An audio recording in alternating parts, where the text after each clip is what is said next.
안녕하십니까, 시골의사입니다. 오늘은 시작에 얼마 전에 제가 읽었던 신문 기사를 한번 읽어보겠습니다. 주식시장과 큰 상관은 없는 일이지만 우리가 한 번쯤 이런 부분들에 대해서 한번 생각해 볼 만한 이야기이지 않는가 해서 한번 소개해 보겠습니다. 기사의 제목은 초등학교 6학년생의 방학시간표입니다. 여기 기사의 내용은 겨울방학에 낮 시간이 짧은 겨울에는 친구들과 어울리다 보면 금세 해가 지기 일수다. 따라서 학습 시간표를 효율적으로 짜야 하루하루를 알차게 보낼 수 있다. 무리한 학습 계획은 작심삼일로 끝나는 경우가 많으므로 실천할 수 있는 목표를 세우는 것이 바람직하다. 학습 계획 세우기, 수학이나 영어 등은 시간 단위로 공부하는 것보다 학습 분량 단위로 공부하는 것이 효과적이다. 오늘은 몇 쪽부터 몇 쪽까지라는 목표를 세우면 시간 낭비를 막을 수 있다. 예상보다 공부가 빨리 끝면 남는 시간을 여가 시간으로 활용할 수도 있다. 정신이 맑은 오전 시간에 어려운 과목을 공부하고 하루 중 학습 효과가 가장 높은 오전 10시와 오후 3시에는 영어 단어나 한자 등을 암기하되 버스나 지하철 등을 탈 때 시간을 효율적으로 이용하면서 공부한 내용을 메모장에 적어 자율의 시간에도 틈틈이 암기하는 것이 좋다. 두 번째 글은 일일 계획과 주간 계획을 함께 세우라. 수면, 식사, 학원, 야외활동 등 미리 정해지거나 매일 해야 할 일을 일주일 단위로 시간표에 채운다. 남는 시간을 활용해 중요도 순으로 학습 계획을 세운다. 한 주간 동안 자신이 계획한 학습 목표를 가계부 쓰듯이 기록해 보자. 영어 공부 참고서 50에 70페이지식으로 정확한 공부 분량을 기록하는 것이 중요하다. 최대 6개까지 우선순위를 매겨 핵심적인 계획을 실천하도록 한다. 주간 계획표 항목에 있는 내용을 요일마다 순위별로 배정하고 전날 밤에 내일 할 일을 정리하는 식으로 실천 가능한 계획을 짜야 한다. 잠자리에 들기 전에는 반드시 목표량을 점검하고 주간 계획에 차질이 없었는지 평가한 다음날 계획을 세워본다. 주의사항, 처음에는 계획대로 되지 않을 가능성이 크다. 성취도표를 그리면서 1주에서 2주 동안은 계획을 검증한다. 무리한 계획은 금물이다. 자신의 최대 역량의 80% 정도를 발휘할 수 있도록 계획을 짠다. 계획 세우기 전에 반드시 자신의 시간 활용 습관에 대해 평가할 필요가 있다. 낭비가 심한 시간을 확인하고 집중이 잘 되는 시간대를 찾는 것이 중요하다. 특히 초등학생에게 무리한 계획은 공부 자체에 대해 실증이 나게 할 수 있다. 저학년은 규칙적인 생활습관 길들이기, 고학년은 수학 등 중요 교과목을 중심으로 생활계획표를 짠다. 이런 기사와 함께 가장 추천하는, 그것도 중앙교육진흥연구소에서 추천하는 자료는 아침 7시 30분에서 기상하자마자 8시까지 30분간 영어 테이프 듣기, 8시에서 9시 사이에 세면, 아침 식사 및 공부 준비, 9시부터 11시까지는 주요 과목 공부, 11시에서 12시까지는 소설 수필 읽기, 12시에서 2시까지는 휴식 및 점심 식사, 2시부터 3시까지 낮잠, 3시부터 4시까지 방학 숙제, 4시부터 7시까지 특기 활동, 5시부터 6시까지 자유시간, 6시에서 8시까지 TV 시청 및 저녁 식사, 8시부터 9시까지 뒤진 과목 공부, 9시에서 9시 30분까지 일기 쓰기, 하루 일과 반성, 9시 30분 취침, 이런 계획표입니다. 다소 좀 길었습니다. 그런데 저는 이 기사를 보면서 저희들 때 우리 보통 어르신들이 말씀하실 때 내가 왕년에는, 내가 과거에는 이런 말씀을 하시면 참 상투적인 말씀을 하신다 생각하고 보통 한쪽 귀로 들고 한쪽 귀로 흘리는 거 많은데, 저는 아직 나이가 많지 않습니다만은 저희들 때는 과연 초등학교 때 이런 시간을 가지면서 다들 살아왔나라는 생각이 들어서 이 기사를 한번 들고 왔습니다. 초등학생에 대한 시간표로 자투리 시간을 이용해서 버스나 지하철을 탈 때 영어 단어 암기, 그 다음에 반드시 지난 하루의 일과에 대한 반성, 이러한 내용들로 짜여진 7시 30분부터 9시 30분까지 꽉 짜여진 스케줄을 가지고 가장 이상적인 초등학생의 생활 스케줄이라고 추천을 하는 모습을 보고 우리는 과연 우리 부모들이 혹은 저희 또래의 사람들이 이제 만약에 자녀를 가지고 있다면 부모인데 부모가 자녀를 위해서 이러한 일들을 하는 것이 자녀를 위한 것인지 혹은 부모가 자녀를 통해 자기 자신의 대리만족을 취하는 것인지에 대해서 한번 생각해 보아야 하지 않나라는 생각이 듭니다.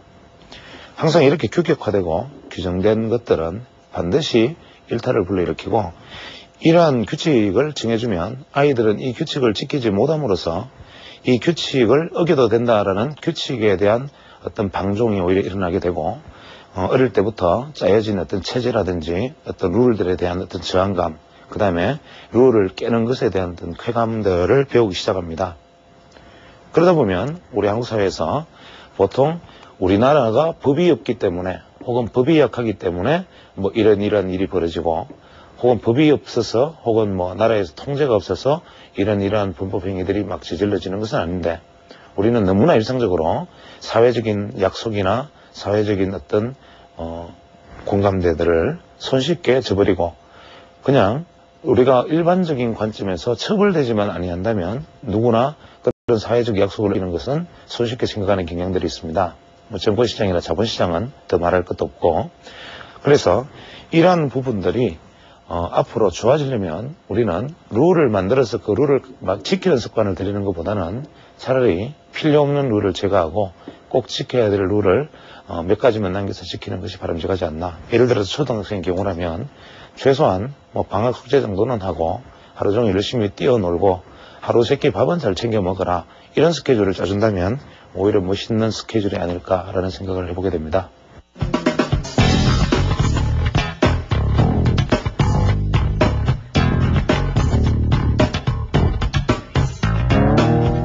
우리가 개인 이론이라든지 뭐 엘리어트 파동이라든지 그 외 뭐 메리맨이라든지 그 외 뭐 점성술의 에스트로노미컬 애널리시스라고 부르는 어떤 여러 가지 전체 파동 어떤 순환 주기라든지 뭐 이러한 것들을 혹은 뭐 요즘 들어서 뭐 음양 오행까지 등장하는 모습입니다만은 이러한 어떤 이론들의 배경이 과연 어떠한 것에서 출발하였나? 그러면 우리는 이러한 것들의 이론 자체를 어떻게 바라볼 것인가라는 관점에서 왜 걔네 이론이 시간과 공간의 개념에서 중요한지, 왜 우리는 이러한 어떤 시장 구조 이론에 관해서 저는 여러분에게 이렇게 지금 강좌를 하고 있는지에 대해서 한번 설명을 같이 간단하게 한번 드려볼까 하는 생각입니다.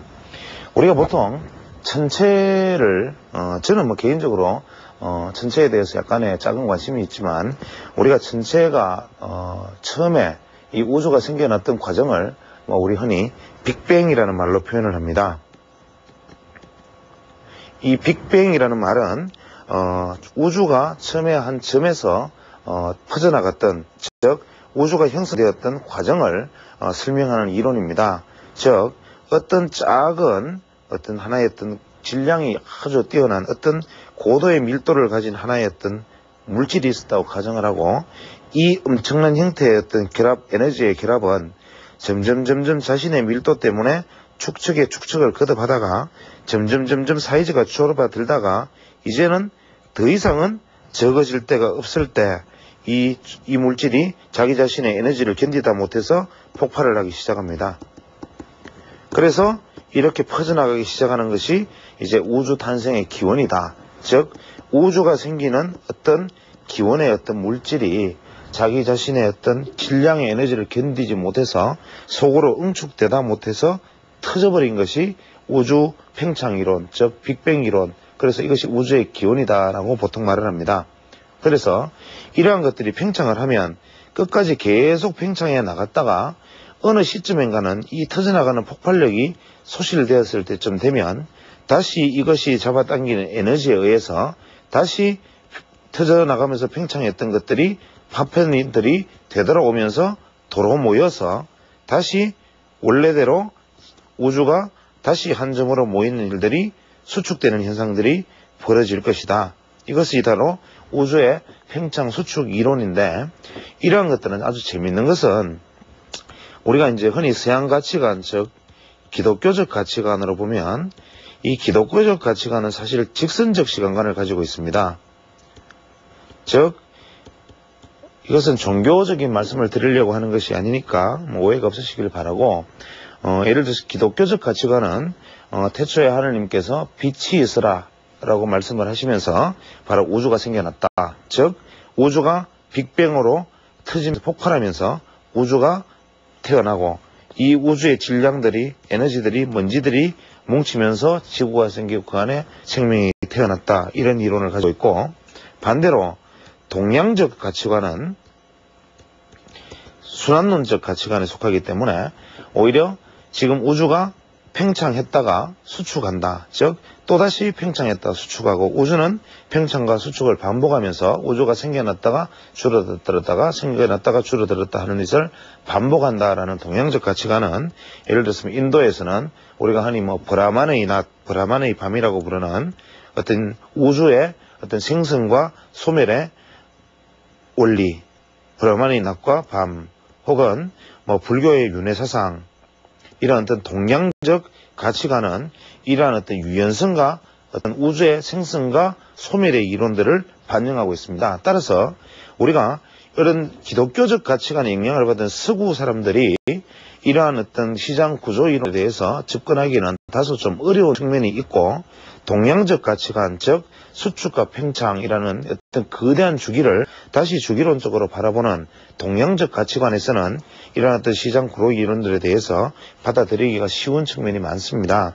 그래서 동양에서는 일찍이 예를 들어서 다양한 특히 일본을 중심으로 해서 아주 다양한 구조 이론들이 발전을 했고 미국에서는 시장 구조 이론이 발달했다 하더라도 엘리어트 파동처럼 이런 어떤 우주가 퍼져나가는 이 속도의 이치만을 바라보는 것, 즉 이것이 시간적으로 언제가 되면 다시 되돌아와서 원래대로 돌아온다는 흐름보다는 이것이 뻗어나가서 비산되고 다시 비산되는 모습을 보는 엘리어트적 파동론 이만이 사실은 서양 구조이론의 대부분이었는데 이 개인의 이론은 이렇게 무질서하게 퍼져나가는 겉으로 보기는 이 하나만 떼어놓고 생각한다면 무질서하게 짝이 없는 이 우주의 찌꺼기들이 사실은 큰 우주에 흩어지고 나아가는 각도 이러한 눈이라는 관점에서 보면 시간에 따라서 이만큼 퍼지고 시간에 따라서 이만큼 퍼지고 시간에 따라서 이만큼 퍼져나가되 어느 정도 퍼져나가면 폭발력에 힘이 닿으면서 되돌아올 수 있다는 이 에너지의 어떤 쇠퇴, 즉 시간적 가치관을 반영할 수 있다는 점에서 시장 구조 이론에 있어서의 개인의 이론은 어떤 면에서는 동양적 가치관에 일치하는 점이 상당히 많다. 이런 생각을 해볼 수 있습니다. 그래서 우리가 이 시간 개념이라는 것을 공간과 물리학적인 어떤 공간의 개념과 어떤 4차원적인 시간의 개념으로 우리가 따로 분리해서 만약에 생각을 계속하면 현재 이러한 어떤 개인의 이론이나 각도의 이론은 계속 현재 내가 1억 5천만 년 전에 별에서 쏘아진 이 모습을 내가 현재의 모습이라고 착각을 하고 바라보듯이 현재 저 멀리 보이는 별빛이 10억 광년 전, 1억 광년 전, 100만 년 전 혹은의 모습의 빛을 이제 나는 보는 것임에도 불구하고 현재 밤하늘의 별자리는 반짝이고 있는 것처럼 생각하는 것처럼 시간의 개념이라는 것은 우주를 만약에 그린다면 시간 개념을 도입하지 않고서 우주의 지도를 그릴 수가 없습니다. 예를 들어서 우주는 끊임없이 지금도 폭발은 이래로 계속 옆으로 풍선처럼 팽창하고 있기 때문에 현재 별자리의 모습은 내일 다르고 모레 다르고 100년 후에 200년 후에 다르기 때문에 이러한 시간 개념이 도입되지 않은 우주의 그림을 그린다는 것은 불가능하다. 그렇다면 현재 우리가 차원의 개념으로 바라볼 수 있는 부분들, 즉 X축과 Y축이라는 것을 축을 놓고 그 안에서 차원이라는 개념으로 바라볼 수 있는 것, 즉 시간과 공간 속에서 이 같은 공간 안에서 시간이 거꾸로 갔을 때 빛의 속도로 거꾸로 돌아갔을 때 보여질 수 있는 이 공간과 현재 내가 볼 수 있는 이 공간에 동일선상에 있는 공간이지만 이 공간에 존재하는 물질은 다르다는 것, 즉 시간이 역행되었을 때 같은 공간에 존재하는 것이 예를 들어서 미생물이라면 같은 공간에서 현재 내가 존재하는 것은 나가 존재할 수 있다. 즉 이 시간 개념의 변수 하나만으로도 같은 공간 안에서 나와 고등생명체인 나와 미생물이 서로 다르게 서 있을 수 있다는 것. 이게 다소 어려운 이야기로 제가 왜 이런 말씀을 드리는지 스스로도 꼭 이런 말씀을 드리면서 지금 이 이야기를 해야 하나라고 생각할 정도로 저도 약간 회의적이긴 하지만 이렇듯이 시간 개념이라는 것이 인간의 어떤 질서, 자연의 질서에 미쳤던 영향마저도 사실은 어마어마한 어떤 변수 요인임에도 불구하고 우리는 단순히 시간이라는 것을 현재에서부터 미래로 진행되어 가는 내가 들어가는 나이, 나의 눈으로 바라보는 어떤 흐름의 어떤 문제, 이러한 관점에서 바라보지 이 시간 자체가 공간을 지배하고 있다는 생각을 하지는 않는다는 것입니다. 그래서 이것을 우리가 만약에 개인이라는 사람의 어떤 개인의 어떤 이론으로 돌아가서 만약에 생각을 한다면,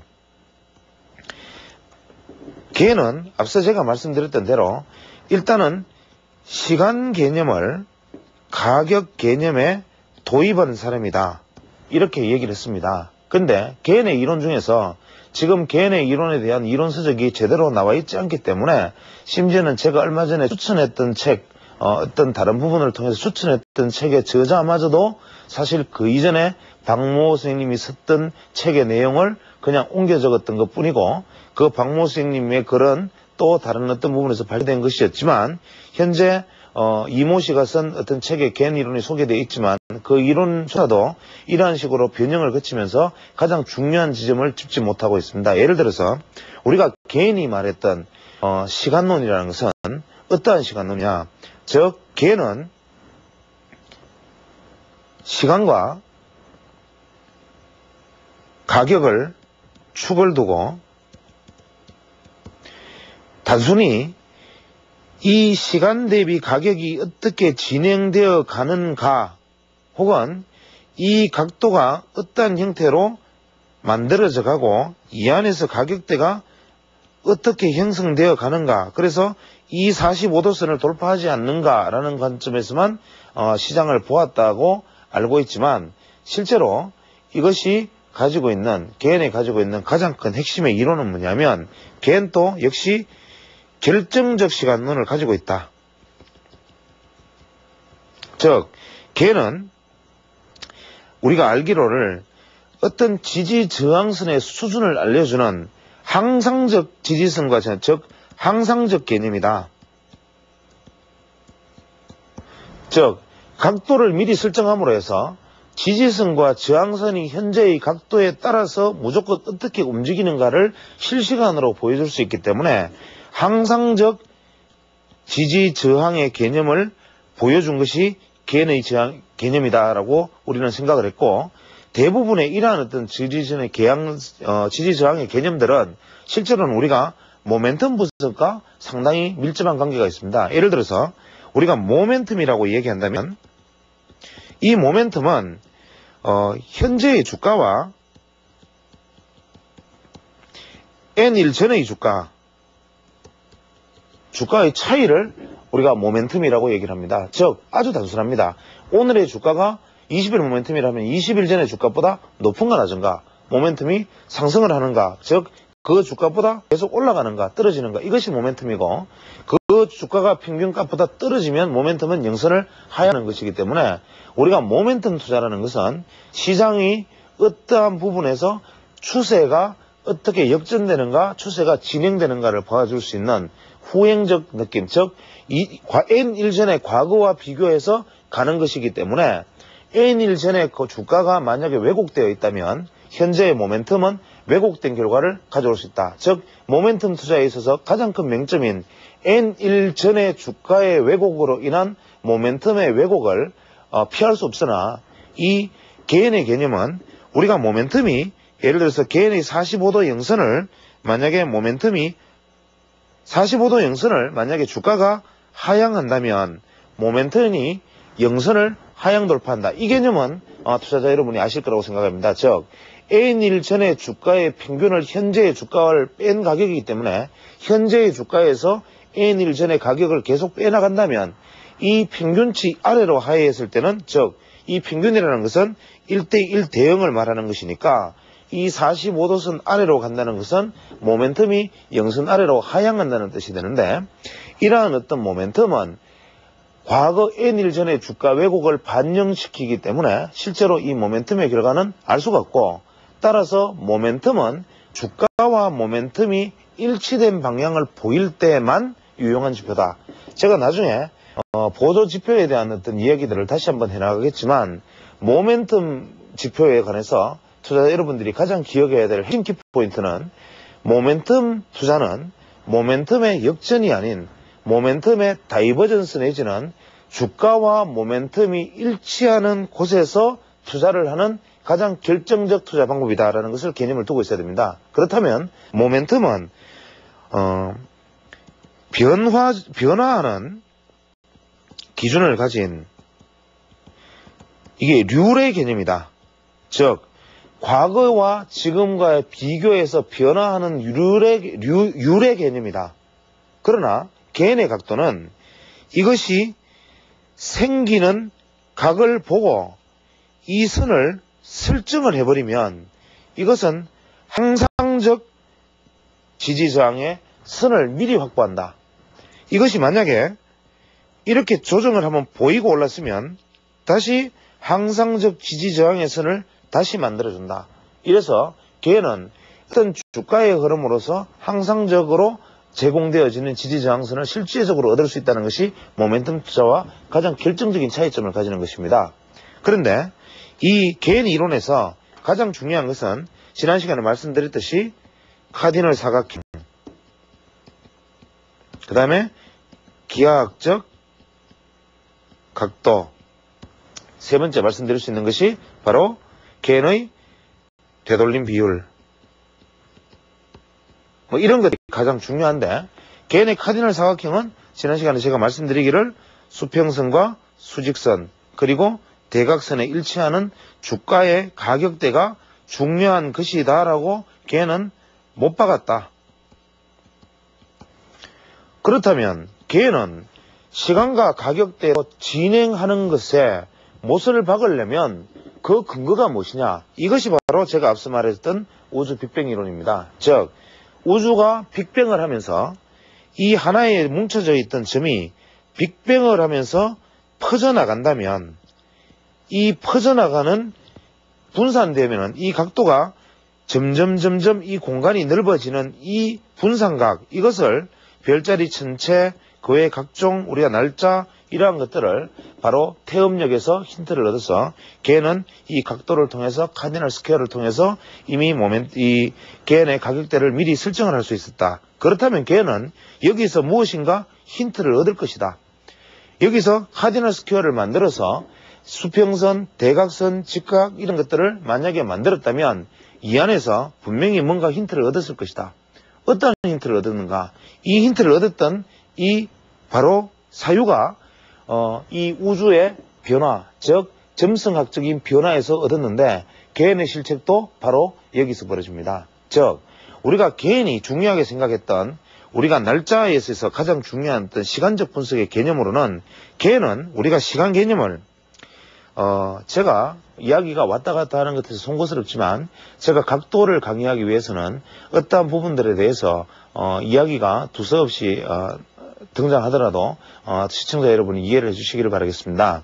개는 1년이라는 시간 단위를 1년의 시간 단위를 대단히 중요하게 생각했습니다.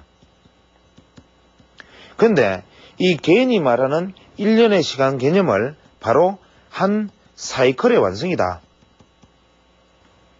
즉 이것은 주식시장 사이클의 완성도 아니고 이 1년은 어떠한 것도 아닌 그저 달력상의 1년일 뿐인데 이 달력상을 거래 주기상의 한 사이클의 완성이라고 얘기를 했던 이유는 존 포크라는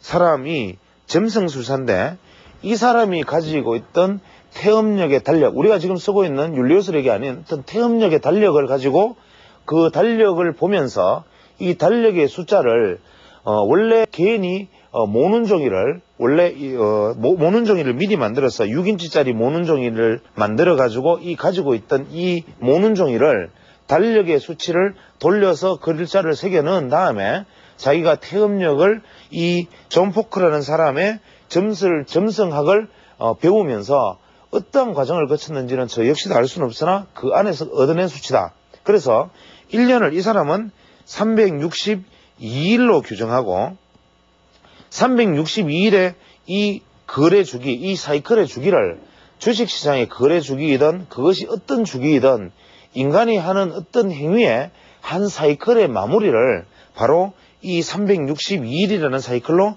규정을 했다.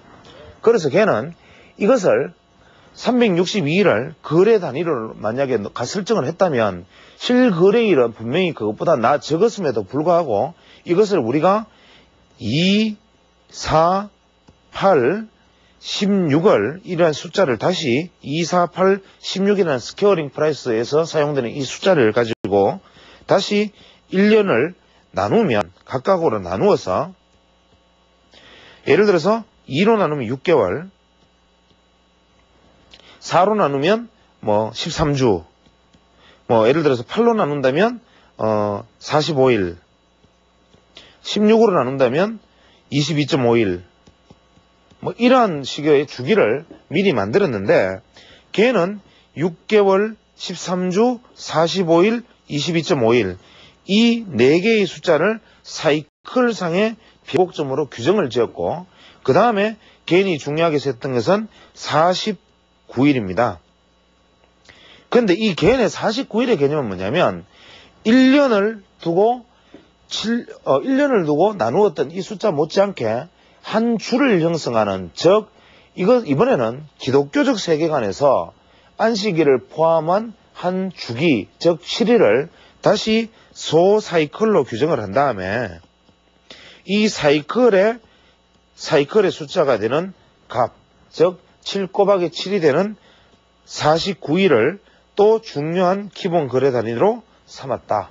이렇게 얘기를 하고 있습니다. 그러면 걔는 여기서만 말한 이 6개월 13주 다시 한번 정리를 하면 우리가 6개월 13주 그 다음에 6개월 13주 45일 22일 그 다음에 49일 이러한 어떤 결정적 변화일 어떤 중요한 지점을 정해놓은 다음 그 다음에 이 숫자를 다시 6개월 13주 45일 22일 49일이라는 것을 정해놓은 다음에 이 가격이 주요 정점 혹은 주요 고점 주요 저점과 일치하는 날짜에 리트레이션이라고 그러죠. 변화 즉 되돌림의 변화일 즉 어떤 주가가 이러한 저점과 고점을 형성했던 주가가 만약에 존재를 한다면 이 고점 형성의 이 시간 그 다음에 저점 형성의 이 지점과 대응하는 시간을 저점과 대응하는 고점의 시간 혹은 고점과 대응하는 저점의 시간 이 시간에서 우리가 해당되는 6개월 13주 45일 20일 이런 것들이 하나의 어떤 변화적 시간의 어떤 변화일로서 존재한다라고 예외를 둬버립니다. 그러나 이것이 개인 이론상에서 가장 사실 의미 없는 되돌림 비율 즉 개인의 의미로 해서 보통 우리가 개인의 기술적 분석책에서 소개되는 이야기는 어떻게 소개되느냐 하면 이러한 어떤 주가를 보이는 종목이 있다라고 가정을 한다면 이 종목에 45도선을 상승 45도선의 추세각을 끊고 지난 고점에서 혹은 지난 저점에서 의미 있는 45도선을 다시 한번 그어서 이 각과 이 각이 만나는 지점 이것이 바로 즉 이 고점에서 그은 하락 45도선과 이것이 의미하는 중요한 저점이 닿는 날에서 출발하는 이 각이 만나는 지점 이 각 혹은 이것이 혹은 8분의 3, 4, 5선 혹은 8분의 3선 이렇게 만나는 시점 이것을 되돌림의 변화일이다. 이런 식으로까지 개인은 계속 확대했고 개인의 시장을 보는 눈은 제가 어제 말씀을 드렸다시피 45도선과 주가의 50% 되돌림이 만나는 지점 이것을 가장 결정적으로 중요하게 생각했다라는 이야기까지 개인은 사실 이 이상의 소개는 필요가 없고 더 무의미한 이야기가 됩니다. 즉 개인의 매매 기법에 해당되는 즉 45도의 되돌림 혹은 개인이 중요하게 생각했던 26.6도 혹은 63.5도 개인이 거의 목숨을 걸다시피 했던 63.5도 63.5도와 그 다음에 이것이 형성하는 또 그 다음에 이것이 형성하는 되돌림 비율, 그 다음에 개인이 가장 목숨처럼 중요하게 생각했던 뭐 8분의 4선과 50% 되돌림 비율, 이런 것이 만나는 지점들이 결정적 변화이다라고 말했던 것은 제가 말씀드렸다시피 죽은 것과 같은 이론이다. 그래서 우리는 여기서 개인은 무엇을 취하는가? 개인에서 말하고자 했던 것은 개인이 취했던 각도, 시간을 포함한 가격의 개념, 이것을 취한다. 그러면 여기서 본론으로 되돌아가서 우리가 시간 개념을 각도의 가격의 개념과 만약에 도입을 한다면 방금 개인의 같은 경우에는 그럼 어떤 문제가 생길 수 있는가? 당장 개인의 이야기만 해도 이치가 닿지 않는 부분들, 우리가 생각할 때도 이치가 닿지 않는 부분들은 어떤 것이 있느냐?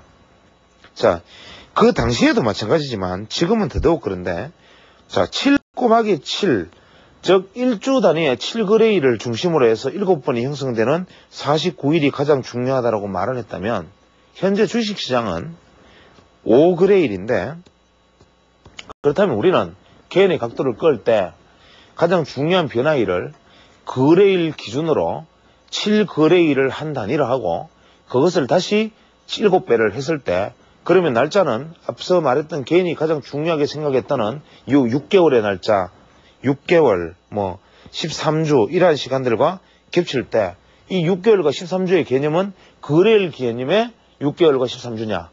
그건 아니다. 그것은 달력 개념상에서 우리가 우주의 팽창과 우주의 수축, 즉 우주의 개념상에서 태음력, 태양력, 즉 달력에서 절대적인 물리학적 가치, 시간가치에서 6개월, 13주, 22일 날짜를 정했는데 이 안에서는 그레일 단위로 7 곱하기 7, 49 이런 식으로 계산을 한다면 도대체 이 현재 말하는 이 7 곱하기 7은 실그레일인가?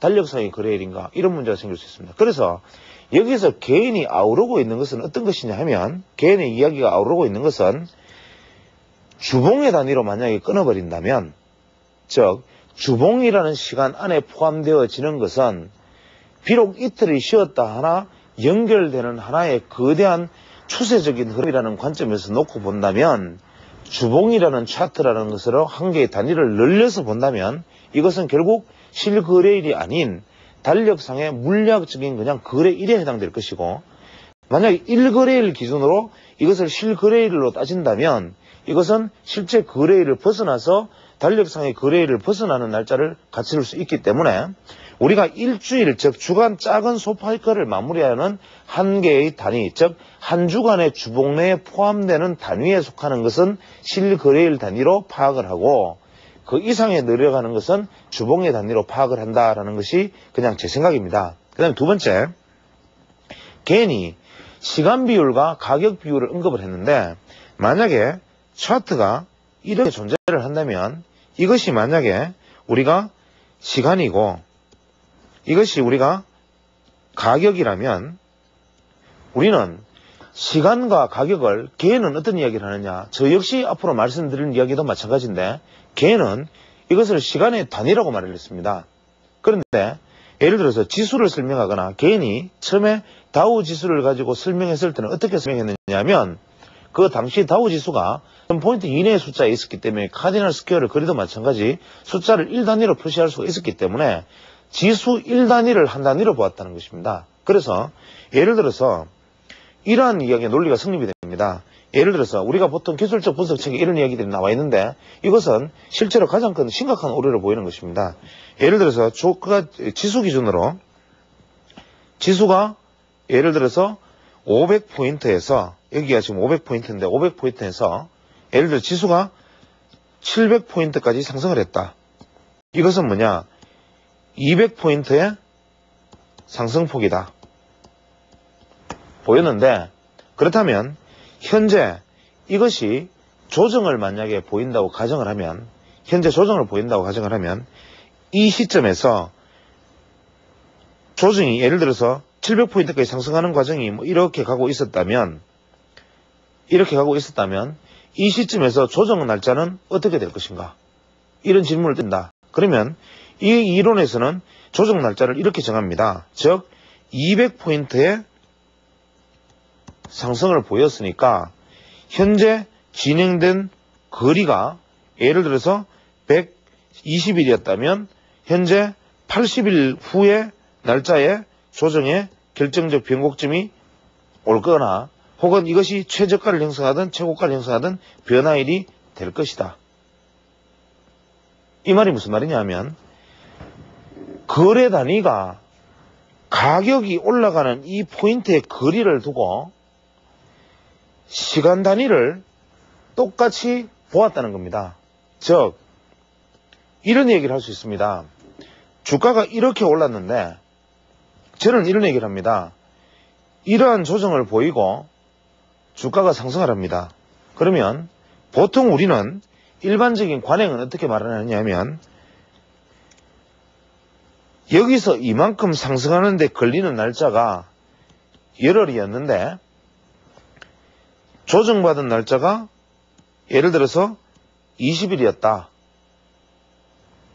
그래서 현재 조정이 2배, 이 기간에 상승 기간 2배의 충분한 조정을 받았기 때문에 추가 상승이 가능하다. 뭐 이렇게 말하는 분도 있을 것입니다. 근데 제 식으로 만약에 이야기한다면 이 거리만큼의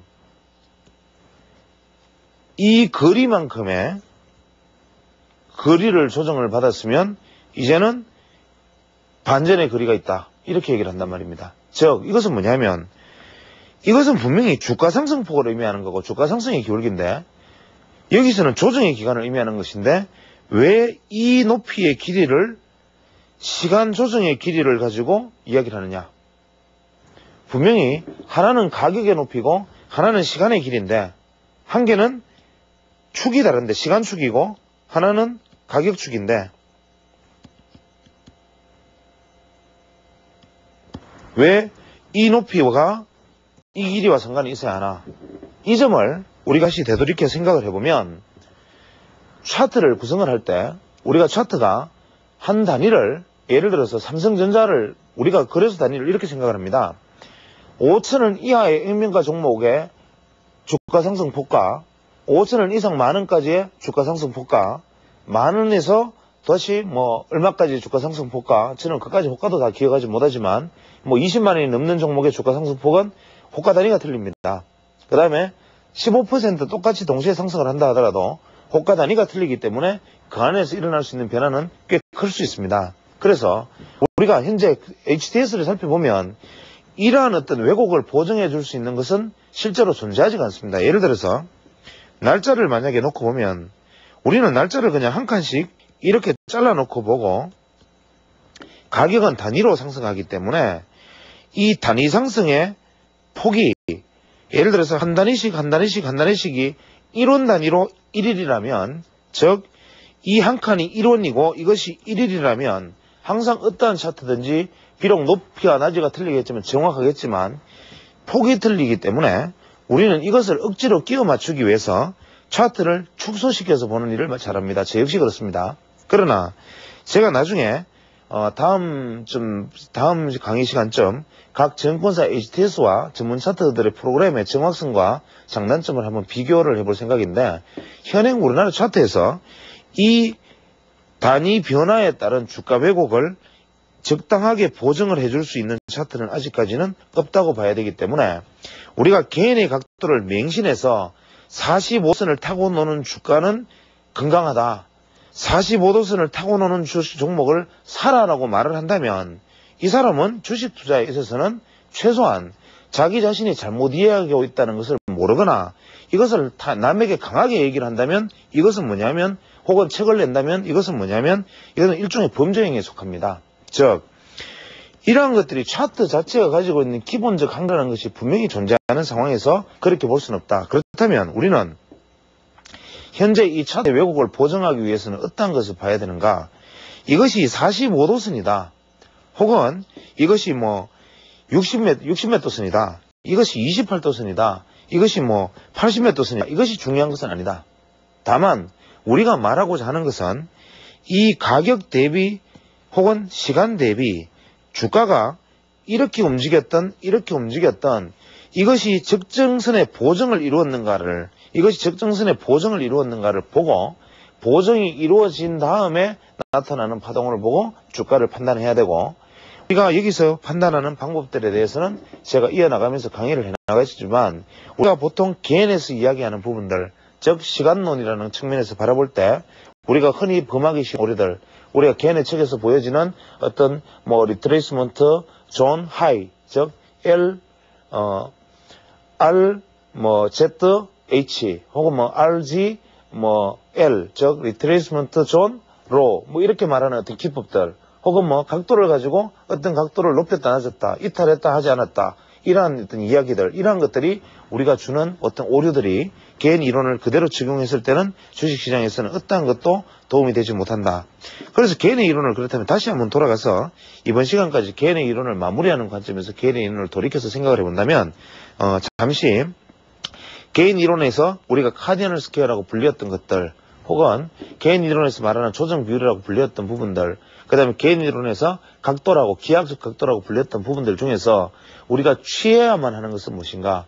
즉 45도로 차트에 보여진다라는 것이 아니라 여러분들이 지금 바라보시는 HTS 차트나 여러분들이 보시는 전문 차트에서 45도선 위에 보여진다라는 것이 아니라, 혹은 개인의 기하학적 각도를 꺾거나 개인의 잣대를 꺾거나 개인의 보조지표를 뜯었을 때 그것이 보여지는 것이 중요한 게 아니라 그것이 말하는 것, 즉 가격 대비 시간의 변화율이 어떠한 모습을 보이는가에 관심을 가져야 된다. 즉 차트상에서 45도로 보여지는 것이 아니라 내가 이 주가의 움직임이 시간 대비 어떠한 모습을 보여주고 있는가에 대한 어떤 시간의 반영도를 끊임없이 바라보는 것이 현재 이 개인의 개념을 취하는 핵심이고, 두 번째 개인 개념에 있어서 가장 중요하게 보였던 몇 가지 이론들, 즉 50% 개인이 신봉에 맞지 않았던 50% 되돌림 비율과 45도 각이 가지는 의미들, 그 다음에 개인이 카디널 사각형에서 말하고자 했던 어떤 결정적 변수가 되는 날짜인 49일과 22일, 그 다음에 개인이 말했던 150일이라든지 그 외 개인이 말했던 60일의 변화일, 혹은 13주, 16주선, 이러한 주들의 어떤 날짜의 변화율이 비록 그것이 아까 앞서 제가 말씀드렸다시피 왜 제가 금성술에 대해서 잠시 말씀을 드렸느냐 하면, 개인이 얻었던 시장 이론의 힌트는 참 어리석었다.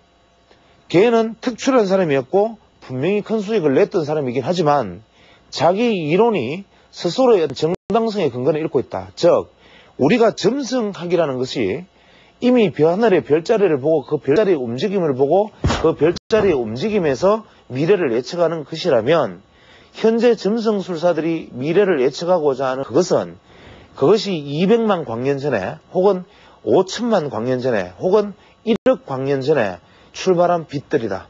즉 내눈에 보여지는 별들은, 어떤 별은 불과 1시간 전에 출발한 별, 태양에서 지구까지는 8분이 걸리는데 8분 전에 보였던 빛도 있고, 5천만 년 전에 출발한 별의 빛도 있고, 과거에 수천 년, 수만 년 전에 그 원시적 물질의 형태인 빛을 내가 보면서 현재의 모습으로 미래를 측정한다. 그것은 과거의 모습을 그려볼 수 있는 것이 점성학일 수는 있으나, 즉 10만 년 전의 모습, 20만 년의 모습, 20억 년 전의 모습을 밤하늘에 비치는 우주를 망원경으로 들여다보고 그때의 모습을 재구성하는 것이 점성학일 수는 있으나, 그것이 미래를 예측할 수는 없는 것임에도 불구하고 걔는 이 점성에서 얻어진 이론들에 대해서 지나친 맹신을 보인 나머지 걔는 항상적 지지저항을 주려고 했었다. 즉 걔는 항상 각도를 통해서 지지저항을 항상적으로 전해주려고 했고, 또 변화일을 리트레이스먼트 존 하이, 리트레이스먼트 존 로우라는 어려운 이야기, 즉 되돌림 상하선, 되돌림 하한선, 이런 식의 용어들을 통해서 지금 이 선의 되돌림 상한을 돌파를 한다면 지금부터는 상승 그룹에 들어간다. 이 선의 하한을 돌파한다면 지금부터는 하락 추세를 벗어나지 못한다. 이런 어떤 결정적 변화율에만 너무 집착했다는 것. 물론 걔는 선물 투자를 주로 했기 때문에 이 특이한 어떤 변화율, 즉 상한선과 하한선에서는 포지션을 청산을 하거나 상한선과 하한선에서는 양 포지션을 가지고 있다가 벗어나는 순간 반대 포지션을 버리는 전략으로 시장에서 승리한 테크니션이었지, 개인의 이론이 우리 모두가 받아들여서 배우고 익혀야만 할 훌륭한 이론은 아니다. 그러나 저는 왜 이 시골에서는 계속 이 개인의 이론을 가지고 이야기하고 개인의 이론을 가지고 툭하면 개인을 존경한다 그러고 개인을 말할까? 그것은 바로 개인의 이론이 담고 있는 그 깊이가 안고 있는 시간에 대한 어떤 가치에 대한 깊은 이해, 이 부분에 대해서 스승으로서 존경한다는 뜻이고, 기회가 있으면 저는 지금 현재 개연의 저서에 대해서 번역을 한 권 하고 있습니다만은 이 번역 작업이 언제 마무리가 될지는 모르겠고, 실제로 그것이 저 혼자 읽고 끝날 가능성이 가장 높은 일이긴 하지만, 이 개연의 저서가 시장에서 투자에 실제 도움이 전혀 안 됩니다. 그러나 이 개연의 저서를 읽다가 느끼는 이 개연이라는 사람이 가졌던 이 시간적 가치에 대한 어떤 깊은 이해, 이 부분들에 대해서 우리가 주식 투자를 하면서 제가 다음 시간부터 풀어나갈 제 자신의 각도 이야기 속에서 얼마나 담아나가야 할 것인지, 저도 아직 계속 각도를 보고 시장을 보고 바라보고 있지만, 혹은 투자자분들도 각도를 보는 사람도 있고, 그것이 어떤 여러 가지 제 이평선을 가지고 보시는 분도 있지만, 이러한 가치들 속에서 이 시간 가치를 얼마나 깊이 생각할 수 있는가, 이것을 이 단순한 주식시장 하나를 가지고 우주의 질서를 이야기했던 사람이 있고, 그 안에서 우주의 빅뱅을 생각했던 사람이 있고, 우주의 수축과 팽창, 심지어는 동양적 가치관과 서양적 가치관을 생각했던 사람까지 존재했다는 것. 그래서 우리가 시장을 바라볼 때 이 모니터 안에 제한된 작은 눈으로, 이 작은 모니터 하나만으로 500만의 투자자가 이루어지는 행위가 부딪히는 주식시장을 판단하는 오류를 범하지 말자. 그래서 우리가 한 발 더 깊이 생각해보고 더 많이 생각해보는 투자 자세를 가지자. 이런 이야기를 하기 위해서 오늘 제가 장광설을 늘어놓으면서 개인에 대한 이야기를 이것으로 마무리짓고, 개인에 대한 투자법에 대해서 더 깊은 이야기는 저는 오히려 이 자리에서는 생략하고자 합니다. 왜냐하면 개인의 매매 기법에 관한 이야기는 투자자 여러분에게 오히려 독이 되었지, 그것은 절대로 도움이 되지 않는 내용이기 때문에 개인의 투자법을 실제로 주식 투자에 적용하려는 시도는 하시는 분이 생기지 않기를 진심으로 바랍니다.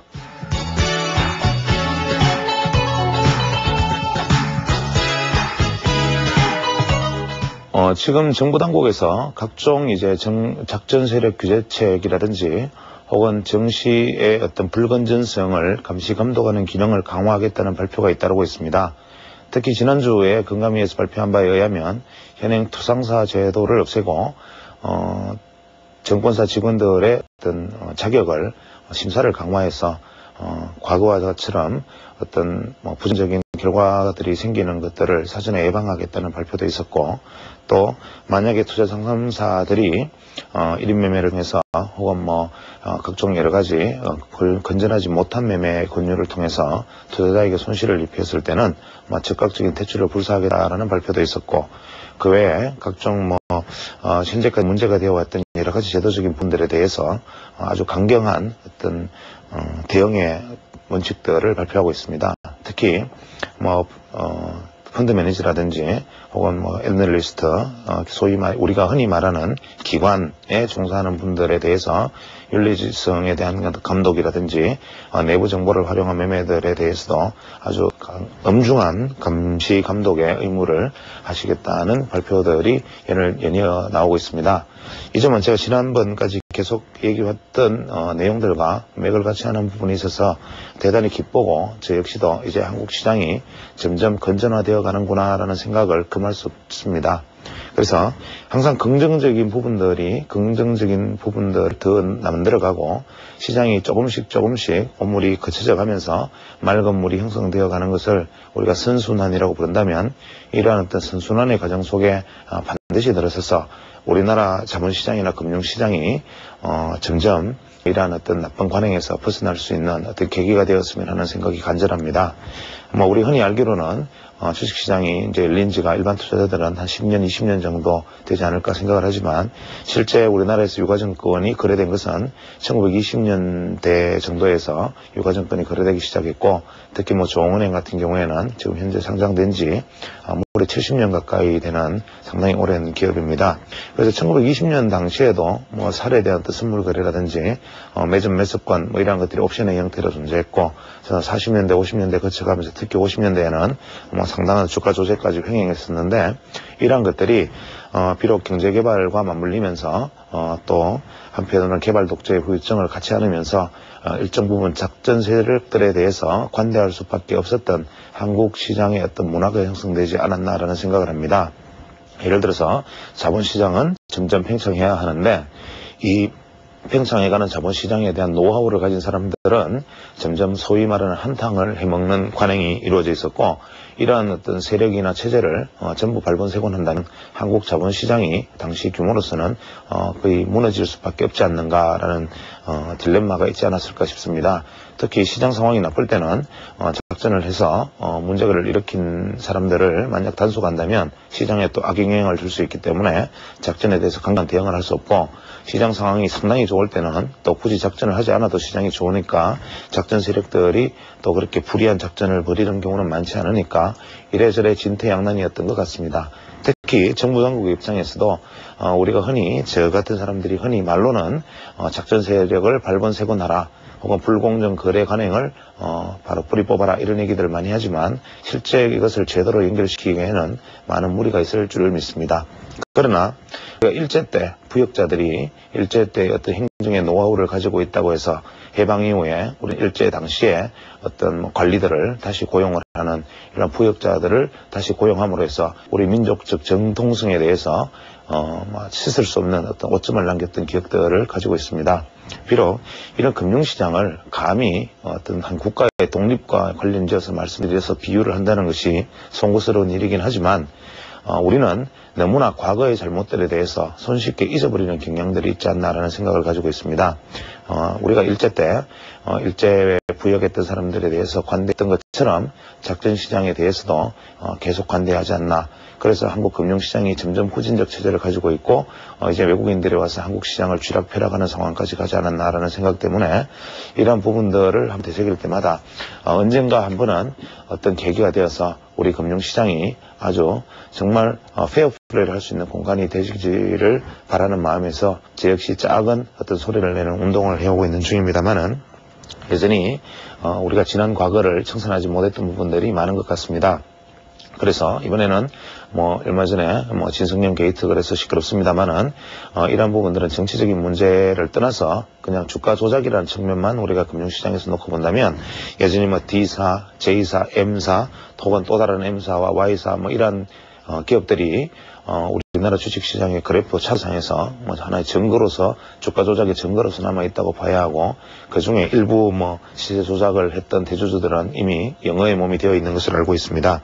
따라서 앞으로는 지금과 같이 발표된 어떤 시장에 대한 어떤 수동적 후행적 어떤 처벌보다는 아예 선제적인 어떤 제도를 좀 더 다듬고 가꾸어서 이러한 어떤 불공정 거래 관행이 발붙일 수 없는 환경을 미리 만드는 것이 우리 시장에서 가장 중요한 부분이 아닌가라는 생각을 합니다. 그래서 지금 현재 정부 당국에서도 주식시장의 건전화를 위해서도 많이 노력하고 계시지만 앞으로도 이러한 어떤 후행적 처벌 못지않게 어떤 선제적인 어떤 제도를 만들어서 앞으로 우리 금융시장이 세계 어디를 내놓아도 깨끗하고 어깨를 당당히 기를 수 있는 그런 선지시장이 될 수 있기를 바라는 마음이 간절합니다. 감사합니다.